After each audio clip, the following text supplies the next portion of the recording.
Welcome everyone to Mining Software Repositories 1 session. My name is Ayushi Rastogi. I'm an assistant professor in software engineering at the University of Groningen, and I'll be chairing this session. And I have Jiawe, who is helping me chairing this session. So without further ado, let's start with our 6 wonderful presentations, starting with what happens in my code review, an investigation on automatically classifying review changes, presented by Enrico. Thank you. So let me share my slides with you. We can start.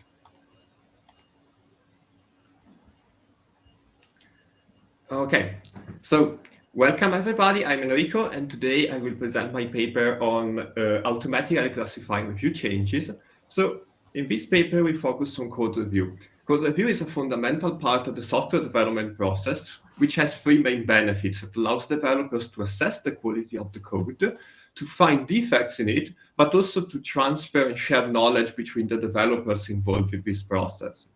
However, previous studies found the existence of a strong mismatch between what developers and managers think to obtain from the code review process, such as, for instance, finding important defects early in the development process, against what the real outcomes of this process are. So they only find few low-level defects. This shows that our knowledge of the outcomes of the code review process is still limited. For this reason, in this paper, we investigate code review changes. So what is a code review change? Well, a code review change is a change the code undergoes between different rounds of revision. Here you can see an example. You can see that in the old patch set, a reviewer asked the author of the change to remove the try and catch statements, which then the author changed in the next patch set. So this is a code review change. So what we want to do is classify this kind of changes to answer the following questions. What kind of defects are really found during the code review process? This question was already tackled by previous studies. However, it had one major drawback, which was that it needed to be done manually. So this makes this approach impossible to scale to new projects, for instance. For this reason, we want to investigate the feasibility of devising an automatic way to classify review changes. We started our investigation by selecting randomly reviews from 3 open source projects, Android, JGit, and Java Client, and manually classifying the changes contained in them. So we assigned to each change a category. So a change could be an evolvability or maintainability change, or a functional one, and a group. So a change could be a documentation change, a visual representation change, a structural one, or again, a functional change. This process led to the creation of 2,640 manually classified review changes, which we use this data set then to train and test our machine learning approach. We then investigated 30 possible features to classify the changes using 3 different machine learning approaches and analyzing 2 different classification scenarios at category and at group level. So here you can see the performance of our approach at category level. So the best performing approach was random forest using Smoty to oversample the minority class, which was the functional changes class. You can see that our approach indeed achieved fairly good results, which confirm that it's indeed possible to develop an approach to classify automatically review changes. So now that this point was proven, our question was, how can this information be effectively used? How do developers perceive this kind of information? For this reason, in the second part of our investigation, we assessed developers' perception of review changes through 12 semi-structured interviews with software developers and by creating reports for 20 open source projects. The results of our interviews were the following. So the developers confirmed that the information on code review changes was indeed useful and valuable, and they also pointed out how tech leads and managers represent the ideal target for this kind of information. Then the results of our reports confirm these previous findings of the interviews. So we obtained 17 answers from developers belonging to 10 of the 20 targeted open source projects. They indeed confirmed how the informational review changes can provide a concrete way to measure the effects of code review. And they not only confirmed that this information is valuable, but they also pointed out how to make it fully actionable. We need more interactions with the data and more detailed information on certain categories we consider. So to summarize, in this paper, we showed that it's possible to devise an automatic approach to classify review changes, and how developers and managers perceive this information as useful, or whether managers should be the ideal target for this kind of information, as they have an overview of the processes in place in the project. So thank you for your attention. Thank you, Enrico. Next, we have with us a presentation on bus factor in practice, and it is jointly presented by Elgun and Mikhail. Let me share the screen.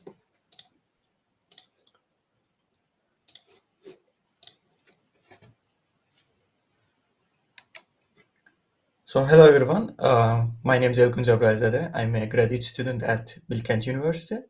Together with Misha Evtikiev, we are going to present our paper titled Bus Factor in Practice.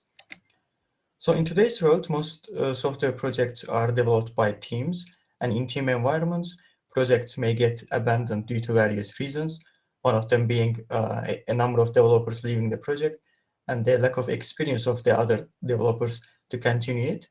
This scenario is related to bus factor. So the bus factor is formally the minimal number of developers that have to leave a project to stop. We have observed various issues with using bus factor in practice. So first, we want to know if it is actually an important risk for software development. And second, if it is important, it is unclear how to compute it correctly. So to address these issues, we have defined the following resource questions in our study. The first two of them are related to the importance and relevance of bus factor to software development. The third one is about the features that should be incorporated in bus factor assessment algorithm. And the last one is about the accuracy of our algorithm developed for calculating bus factor. And to answer these resource questions, we have conducted a case study at JetBrains. Now Misha is going to continue.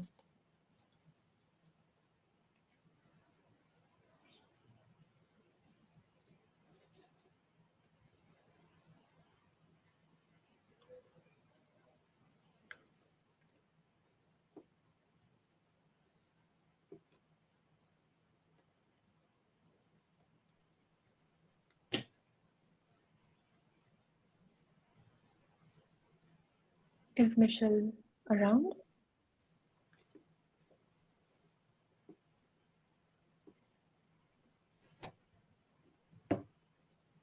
Or Elgun, can you continue with the presentation? Sorry? Oh, Mikhail is writing. Can you hear me?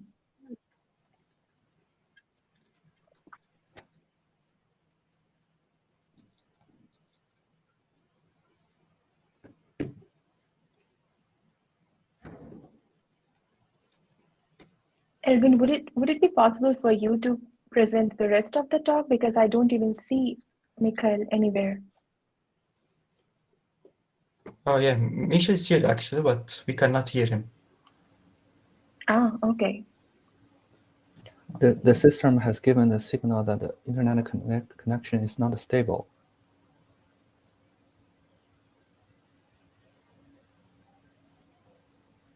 Yeah, maybe I can continue the presentation.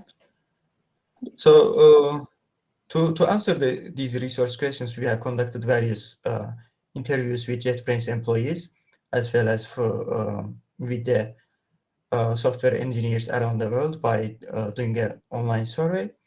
And according to the majority of the software engineers, they consider the bus factor problem an issue in software development, and they told that the best factor issue should be communicated with the other developers as well. So in the survey, we also wanted to know what features should be incorporated in best factor calculation tool, and the software engineers responded that things such as code commits, code reviews, issues, and other things should be included in it, but the majority of them are commits, code reviews, and issues. And they also mentioned that whenever we calculate the best factor, we should also take care of the forgetting curve internal account, because people forget things over time. And here some of the pitfalls are mentioned here. We got from the responses, and the best factor. The calculation of best factor should be limited in the environment of the team and should be communicated with the team members, and also it should be communicated with in an opt-in basis and cannot be used as an ultimate way of health metric. We also in this study developed a new algorithm by extending the baseline algorithm of Avelin et al. For calculating the best factor. The algorithm developed by Avelin et al. Was considering just code commits as the contributions.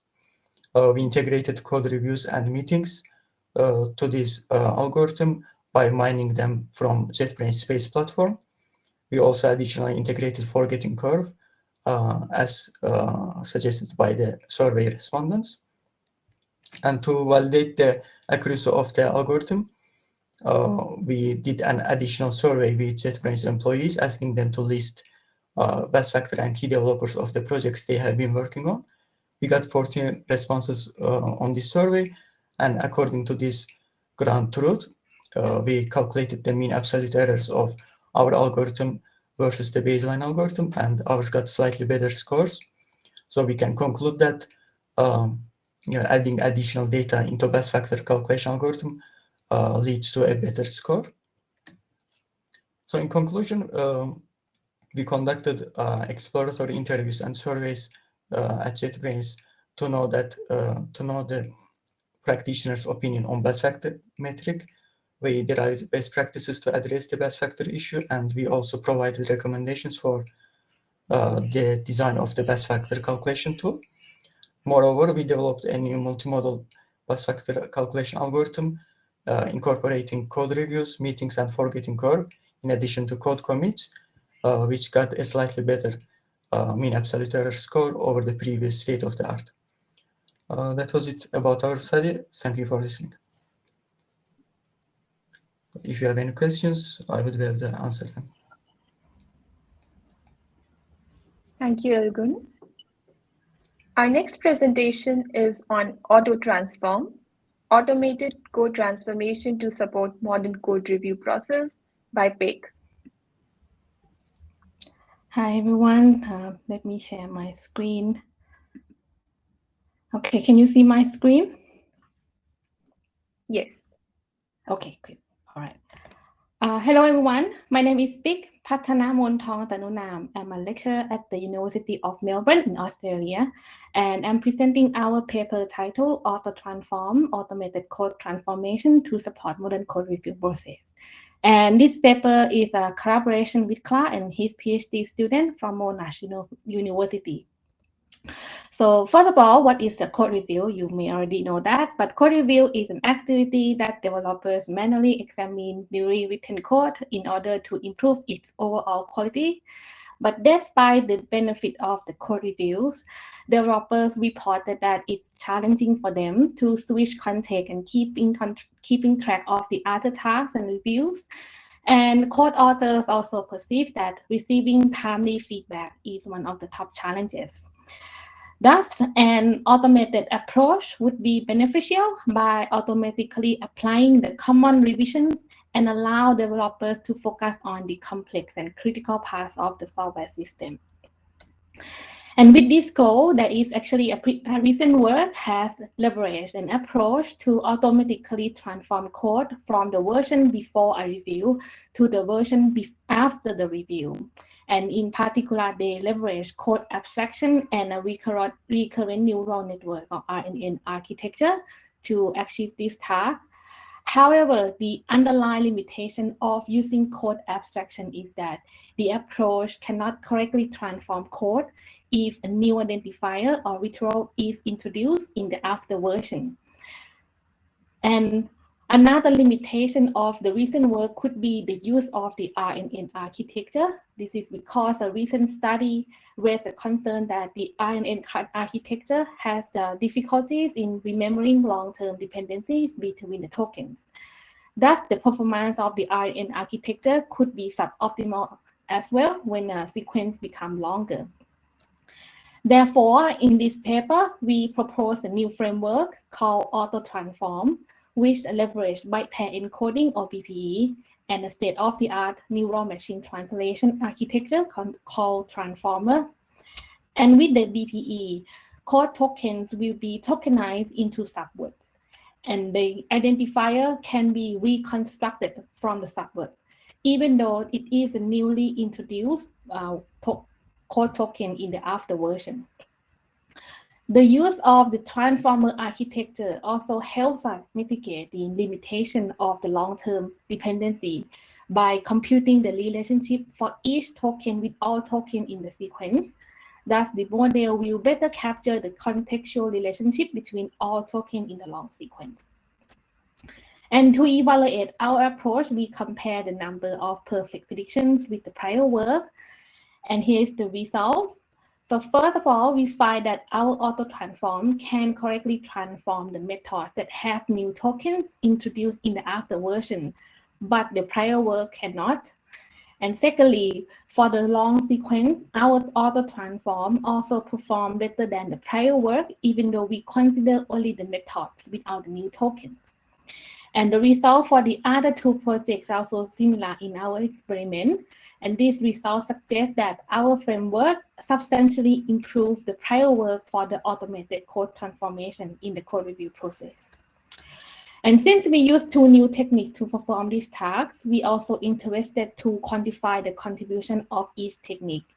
Therefore, we conduct an additional experiment by using only one of the proposed techniques. And here is the results. And if you look at the first two columns, which are our auto-transform and the one that doesn't use BPE, and you can see that the number of perfect prediction is largely different, suggesting that BPE substantially contributes to the improvement of our approach. And regarding the different model architectures, we also can see that the transformer contributes to the improvement of our auto-transform, especially for the medium method, which is a half longer sequence. These observations are also similar for the other two projects as well. And this suggests that both techniques that used in the auto-transform substantially contribute to the performance of the model. And we can conclude that our auto-transform substantially improved the prior work, and the results and insight from our work also contributes toward automated code transformation for the code review process. And finally, this presentation is a very brief summary of the work. And if you are interested in more detail, please check our preprint, which is available online, or feel free to ask the questions. Thank you. Thank you, Vic. Our next presentation is on what makes a good commit message, presented by Yuxia. Okay.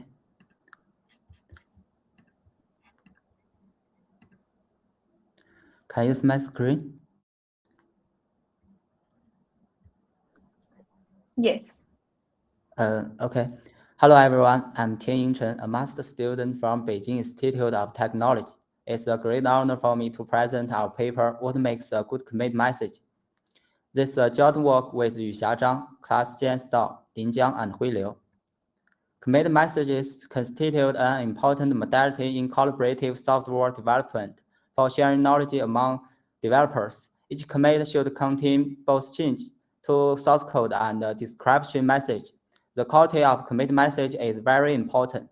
A well-written message explains what changes are made and why those changes are needed. It can help developers understand the code and get involved.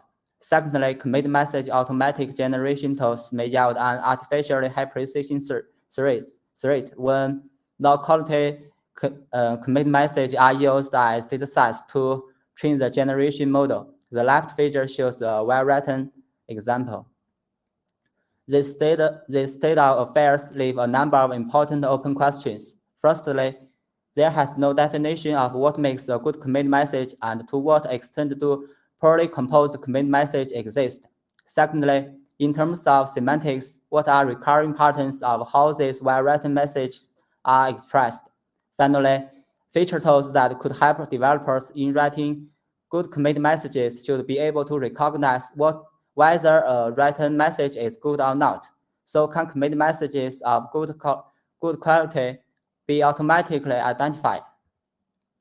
In the data preparation, we selected 5 projects in GitHub and compiled a dataset of commits.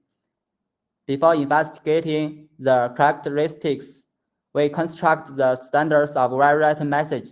We reviewed the relevant studies and visited the related online resources from open source communities and request opinions from experienced developers. Then we summarized that a good commit message should explain the changes in the commits, not as what, and describe the reasons for the changes, not as why. We manually classified the messages based on our definition. We used semantic analysis to develop a taxonomy that describes how commit messages convey what and why information. Finally, we proposed a model to identify this well-written message automatically. After calculating the distribution of these 4 types of commit messages, we found that the quality of messages varies in 5 projects, with on average about 44% of messages in need of improvement. After manually analyzing the messages that contain neither why nor what, we identified 5 categories. Each category has its own unique characteristics. By applying semantic analysis, we identified the 5 categories of well-expressing way. Describe issue, illustrate requirement, and describe objective are directly describe the motivation for the change. The category imply necessity only indirectly explains the need for changes. And missing Y category includes commit messages that don't offer a rationale when it's common sense or easy to infer. We also identified another 4 category of word expressing way, and the developers have different expressing preference when writing commit messages for different activities. For more details, please read our paper.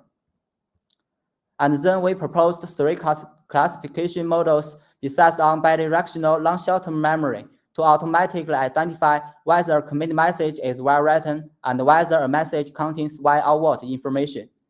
All of them performed well in our dataset and can be reused. Our study has rich implications for developers. Our analysis of how the why and what information is expressed offers developers an understanding of what constitutes a good commit message and prompts them to write better ones. With the help of say why and say what, developers can know what is missing in commit message and supplement it accordingly. For researchers, our study demonstrates that considerable proportions of commit messages are of poor quality, and our classifier CGood can help to construct a large dataset of high-quality commit messages for automatic generation. That's all. Thank you. Thank you, Yingchen. Next, we have Lin Shi talking about Bug Listener, identifying and synthesizing bug reports from collaborative live chats. Yeah, can you hear me and see my screen? Yes. Hello? We Yeah. see the screen, not the presentation. Oh, sorry. What about now? Yes. Okay, I will start. Hello, everyone. I'm Lin Shi, come from Institute of Software, Chinese Academy of Science. I am interested in mining knowledge from community. Today, my topic is bug listener, identifying and synthesizing bug reports from collaborative live chats. As we all know, OSS developers are distributed across the world. They rarely meet in person. Instead, they coordinate most of their activities through online chatting, such as Slack, Gitter, Google Hangouts, and HipChat. Therefore, collaborative live chats are gaining popularity as a development communication tool. So what are they talking about? Our previous empirical study on 8 open source communities shows that 32% of the dialogues are reporting errors or discrepancy. Let's see a real example from the developers that they're reporting bugs in live chats. In this conversation, developer David reported a performance bug that the Docker took a lot of disk space. And this bug is confirmed by other developers in this conversation. Indeed, we can extract the bug description, the observed behavior, and the expected behavior, and also steps to reproduce from their conversation, respectively. But unfortunately, due to the nature of the live chat, makes this bug get quickly flooded by new incoming messages. And after several months, some formal bug reports are submitted to GitHub, reflecting the similar problem. So we can see that if the bug report discussed in the live chat could be identified timely, it may have been resolved earlier by the Docker community. So our goal is to automatically identify and synthesize bug reports from live chats. But how can we do that? So to achieve that, we divide the problem into 3 subtasks. First is dialogue disentanglement. Given the historical chat log, we disentangle it into separate dialogues. This is because the community has quite large participants, and they type the same time, and there's a lot of message sequentially, but they entangle together. So the first, we need to disentangle them to find a single dialogue. And the second is bug report dialogue identification. Given a separate dialogue, we determine whether it reports bug. And the third, given a predicted bug dialogue, so we extract sentences about the bug description, observed behavior, expected behavior, and step to reproduce, respectively. Then we assemble them together into a bug report as our final output. This is an overview of our approach. It consists of 5 main steps. And the main idea is we use a feed-forward network to disentangle dialogues. And we use a graph neural network to learn the contextual representation. And to synthesize the bug report, we use a BERT model that are pre-trained from an external bug report dataset. And for more details, please refer to our longer video or our paper. And we evaluated our approach. We designed 3 experiments. First, we evaluated performance in identifying bug reports, and the results show that our approach outperforms other 7 baselines. And the second, we evaluated the performance in synthesizing bug report, and the results also show that our bug listener can achieve the best performance in extracting OB, EB, and SR, which are observed behavior, and so on. And the third, we evaluated the effects of main components. And the results show that all the main components are helpful for our tasks. We also conduct a human evaluation, and the results further confirm the effectiveness of our approach in generating relevant and accurate bug reports.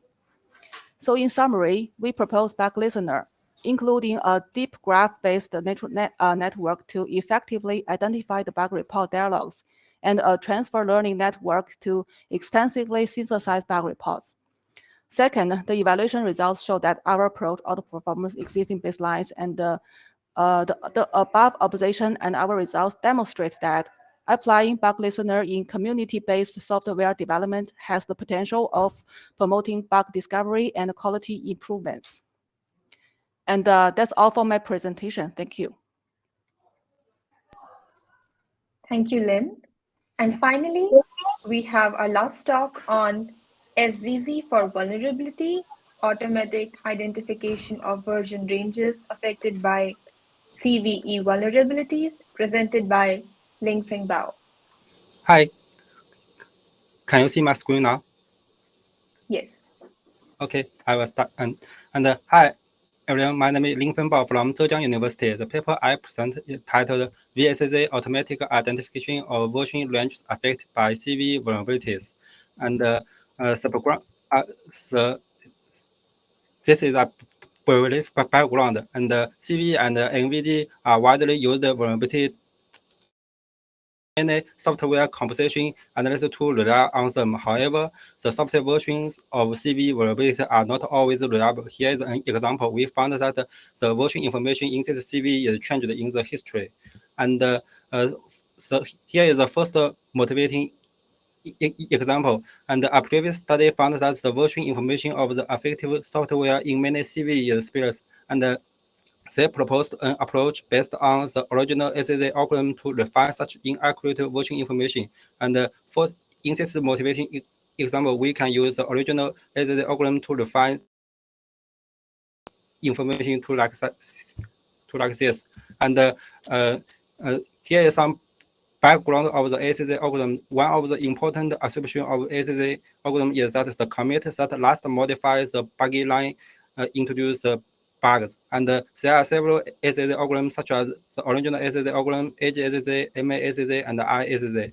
And in the second motivation example, we show that the original SSA algorithm is not enough. This is because that many vulnerabilities are foundational, that is, they were present in an initial version. This is against the SSA assumption, that is, the commit that last modifies the vulnerable line introduce the vulnerability. And so we propose our approach. And the first step is an improved SSA algorithm for vulnerability. And in this step, we identify the previous commit using git blend command, and then we continually identify the descendant commits by line mapping algorithm. And here, for Java projects, we use an AST mapping algorithm, and for C or C++ projects, we use a string similarity and location algorithm for line mapping. And the second step, we identify the duplicate change. And this is because a commit may be copied to other branch explicitly or implicitly when using Git for software development. So we hashed the hunks of all commits in a project for quickly search. And the third step, we refine the affected version informations. The idea is very simple, and the vulnerability introduced by a commit will further transfer to further commit until it is fixed. So we will identify the vulnerable versions by computer a set of difference like in this slide. And then we build a ground truth linking vulnerabilities and the truth introduced commits. And we choose two datasets of vulnerability fixing commits. One contains 5 popular C or C++ projects, and another contains more than 200 Java projects. And we follow a model to annotate the vulnerability inducing commits. Here is an example. And we also found that some CVEs are not foundational. And then we manually verify whether the set of version tags generated by our approach is truly vulnerable versions and consistent with the version description in CVE. And we checked the boundary versions and for both vulnerable and non-vulnerable versions. And finally, we select 100 vulnerabilities for C or C++ dataset and 72 vulnerabilities for Java dataset. And here is the annotation results. And in the first RQ, we found that compared to the program, VSSA can detect more true inducing commits for the vulnerabilities and outperform them in terms of F1 score. And in the second research question, we found that our approach based on VSSA can effectively refine version ranges affected by CV vulnerabilities and achieve high performance than those based on the previous SSA algorithm. And finally, we also discussed the impact of duplicate duplicate changes. We found if missing commits with duplicate changes in the fixed commit, the false positive will increase. And if missing commits with duplicate changes in the inducing commit, the false negative will change. And we also investigate whether some bugs can be identified by going back to look at the descending commits in VSD. However, we found that the original VSD, the original SDA algorithm achieves the best performance for bugs. And that's all. Thank you for listening.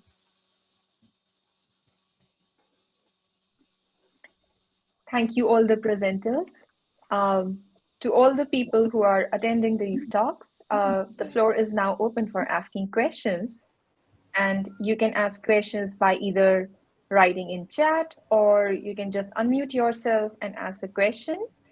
So in the meantime, while the audience is busy writing questions, maybe the presenters, if they have any questions for each other, we can get started from there.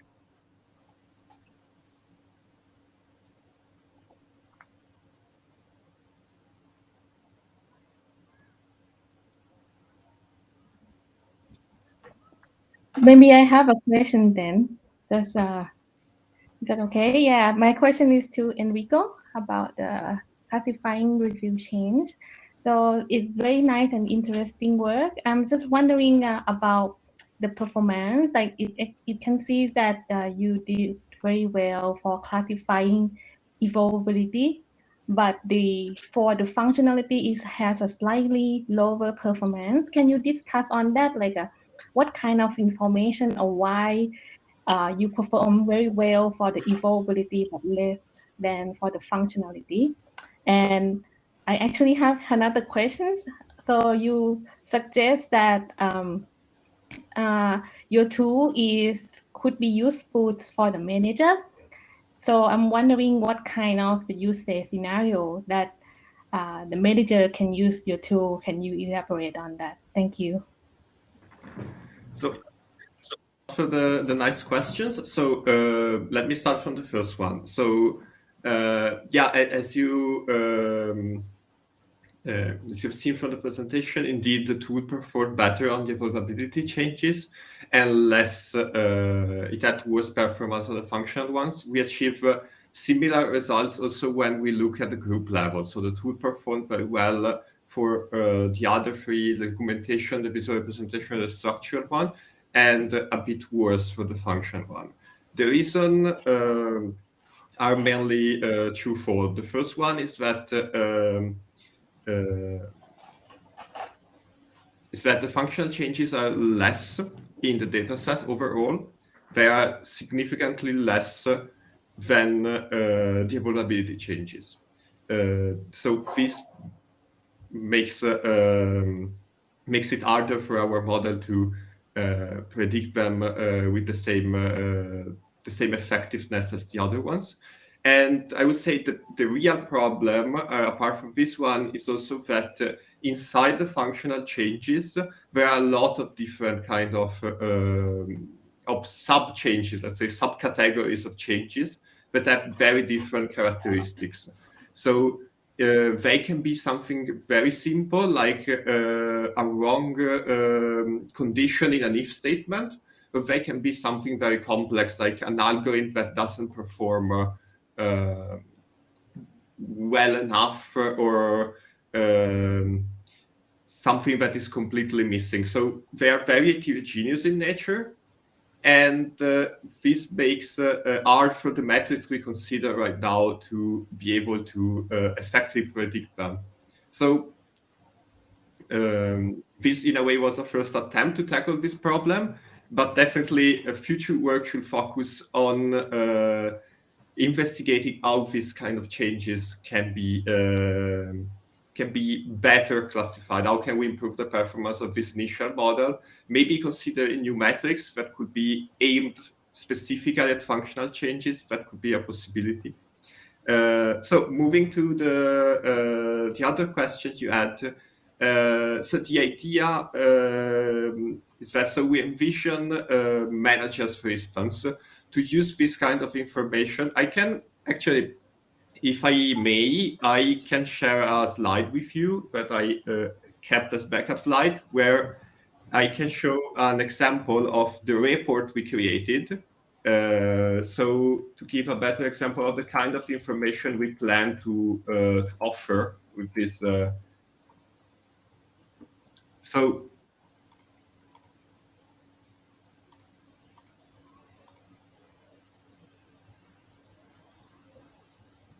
okay. So this slide, maybe I can make it full screen, but it didn't work. Sorry, just a second.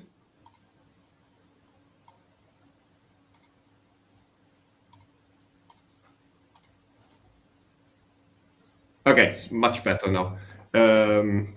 So this is a slide from the report we created for to use the data of our approach to then evaluate them with software developers in 20 open source projects. So this gives an idea of the kind of data we can offer to managers, for instance. So it's like what kind of changes happen in your code review over the last year, for instance, or over the last 3 months. So this is useful, at least we think it's useful, because it can make managers and developers reflect of what's going on in their code reviews. What kind of defects do they find? Do they catch, for instance, a lot of defects related to comments? If that is the case, maybe they want to rethink the policies in place of their project. Maybe they have a problem of coding style that they can fix beforehand, and they don't need to fix it during code review. At the same time, maybe they catch a lot of visual representation changes. That can be, for instance, an inconsistency in the usage of brackets or so. This is something, again, that a code style checker can fix beforehand. So probably there's some problem there, or maybe new developers don't know exactly what the coding style is. So maybe the owner of the project should implement some more strict guidelines on that. So yeah, but as the results of our reports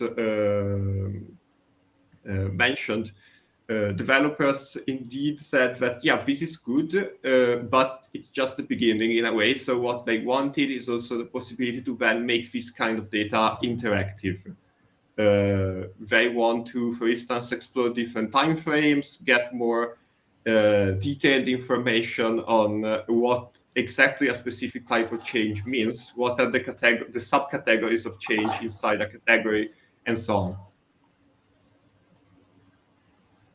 I hope this answered your question. I didn't want to take too much time.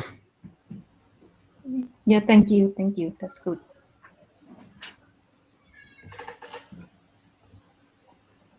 We have a question for Lin Shen. Shanwei asks, thank you for the interesting work. Will the synthesized bug report contain code snippets or screenshots? Okay, I think it's a very good question. For now, we can only extract sentences, so we synthesize them as a bug report. So if the code appear inside the sentence, for example, they appear among the sentence, then we can take them into the bug report. But if the code snip or screenshot that it appears in a single utterance or a single message in the live chat, so we will not consider this because we only focus on text for now. But in the future, we can think about like a multimodal learning, as we can learn text and learn a picture together to see how to solve to make our bug listener better. Thank you for the question. Yeah, it enlightens me. Thank you. Great. Anybody else has any question? Hello, I have a question for Lin Shi. Yeah. This is an extended question. When you mining the bug reports from the online chat, and I'd like to know, are there any possibilities that there are the solutions still are also existed in the live chats? can we propose some automatic identifications to identify the solutions together? I think it's a good question too, because a solution is very important for sure. Yeah. But now we focus on the bug report. We only want to report the bugs that not fixed. So that is, I think it will, we need to notice the other developers that there is a bug that not received yet. So this is our purpose. And for this paper, so for this paper, we design a graph neutral network to model the contextual information in a dialogue. So we construct the dialogue into a graph, and we can see which sentence reply to which one before. So we can have a reply connection among sentences in our graph model. So for the bug that not being resolved, we typically can find some response from other developers. For example, we have an example in the PPT, and the first developers complain that I have a bug like this, and the others say, yeah, it is, we cannot fix it. So there is a confirm. After that, we need to consider that into the contextual information in our model. So we only focus on the bugs that not resolved yet. So we exclude the solution once already, resolved once already, the bugs that already resolved by others. But this is actually another work of our team. Indeed, we have another tool named iSpy that published in the ASC 21, and it mines the issue and the solution from live chat. Yeah, it resolve. Great work. It can resolve your problem. Yeah. Great work. Thank you. And I also have a question for the good commit message paper. Yeah. Yeah. It's a nice work and interesting inside conclusions. So I focus on the code summarization task, which is a related study with code commit message. So in the code summarization task, many benchmark data set, they use the comments and the code as the data, as the paired data, and they gave the automatic model to generate the comments. And for the commit message, I think they have something similar. For example, the comments for the code, they grab from the GitHub, and the comments will summarize the functionality of the code.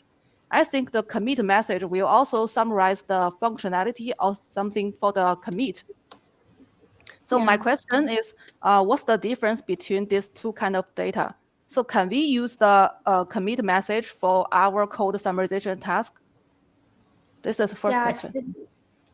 This is a really great question. And given the differences between the comments and the commit message, I think the most difference is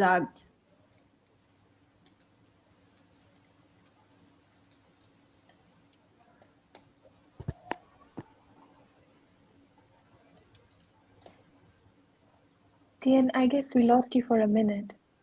Yeah, the most important, yeah.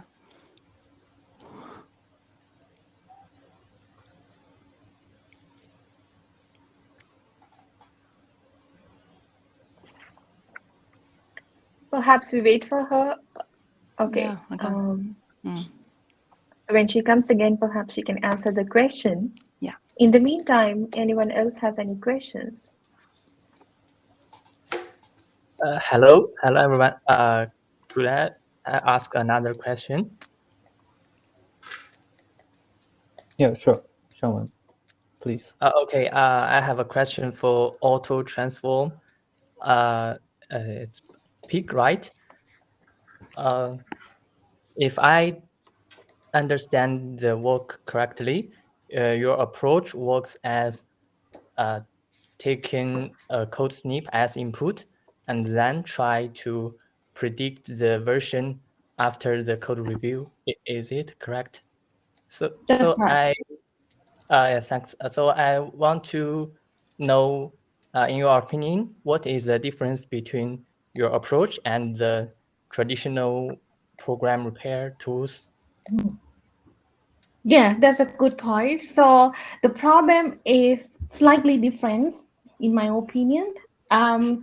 It's by looking at the input and output, it looks the same, but the problem is quite different because automated program repair mainly focus on fixing the bugs, and sometimes it's for only the bug that doesn't pass the test, right? So, but for in this case, in the code review process, it doesn't depend on only the bugs or only the test. It can be any or many kinds of the issues that might happen or they found during the code reviews. So basically, it's more diverse issues that they're trying to improve and address. And so this is kind of one of the first papers that trying to transform that kind of code from the any kind of issues into the good one versions of the code. So to me is aligned the same as the automate program repair, but it's a more diverse for the more diverse variants kind of the issues for the code improvement. Yeah. Thank you for the question. I see. Thanks.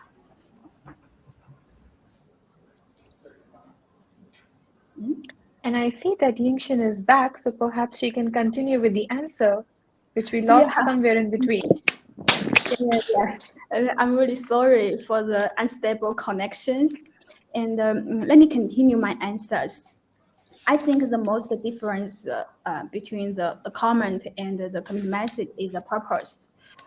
For a commit message, the most thing it needed to describe is why this code change is necessary. But I don't think the why information is useful when you try to summarize the code for developers to understand a class or a method. But the what information, it tells what change has done in this code. I think this message is necessary for code summarization for the code comment generation. The difference of the purpose between the two type of informations may explains the different percentages of the why, what, and how.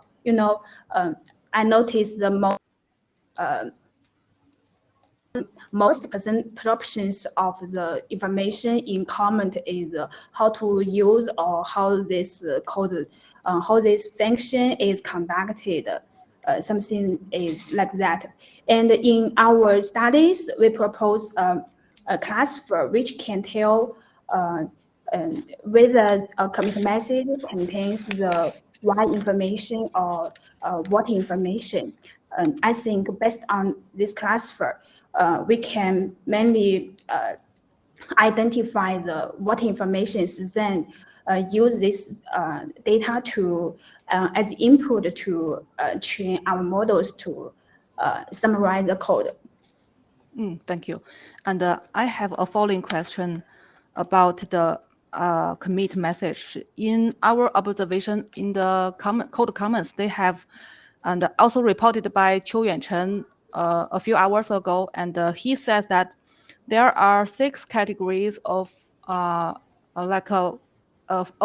in the code comments, like what, why, which is overlap with commit message, and they also have the how to use, how it is done, and the property. The other 3 categories. So I'm wondering, in the commit message, will they have other types of other than what and why? What other categories that maybe have in the commit messages?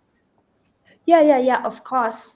To be honest, we simply treat including why and what is standards of high quality message, but they are how the function was implemented, how it was used. This kind of information is still exists in the commit message. One issue report commit message including the how information is we think it is still good or high quality commit message. In our papers, in fact, we identify the whole message, categorize the whole message into one of our word subcategories. Oh, thank you. A last question. So do you have any insights for the automated generation of commit message task? Yeah. The first and the most important suggestions from me is the please consider the data quality in the first place before fitting or training the generation model. We have evaluated some generated messages.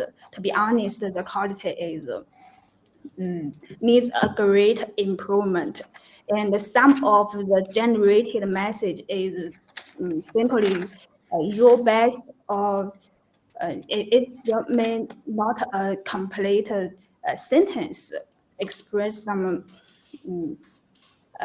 non-effective. So one way cleaning the data and use the message including both why and what information to train the model, I think the generated results might be improved. Agree. Thank you.